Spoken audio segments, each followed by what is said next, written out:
Alright guys, good morning. Medyo malamig na ang panahon dito sa Canada. Ayan yung sikat ng araw.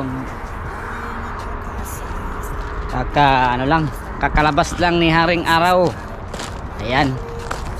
So ngayon ay magpapakain tayo ng ating kambing. Yung daily routine natin. Mga kambing natin sa likuran. Ayan guys, before tayo papasok sa trabaho ay papakainin muna natin ang kambing. Ituloy yung pagkain nila. Ayan yung mga dry na tinatawag na itong hay. Ayan.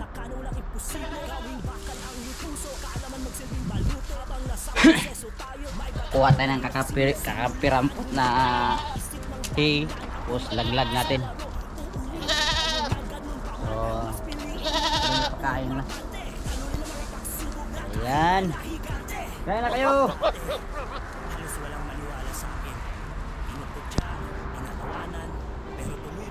Ito yung lalaki natin na papalain natin dito sa mga mga babaeng kambing na yan.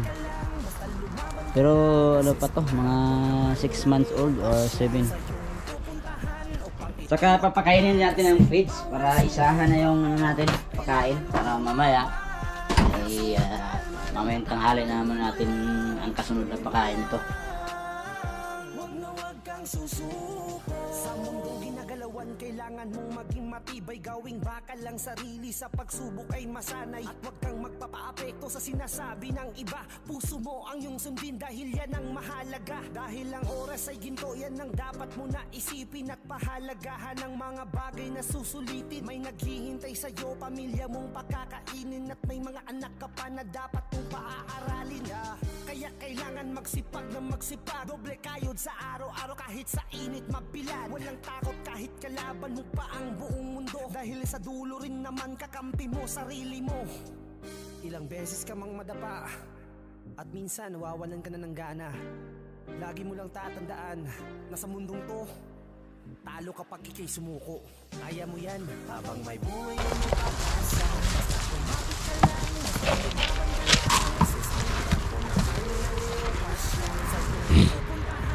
Ayan. It's feeding time.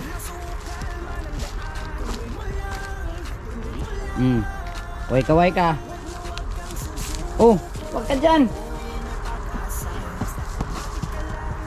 Dito. Oh, dito. Ang agaw pala yung asong. Talaga nang agaw ka. Uy. Bad ka talaga. Dun.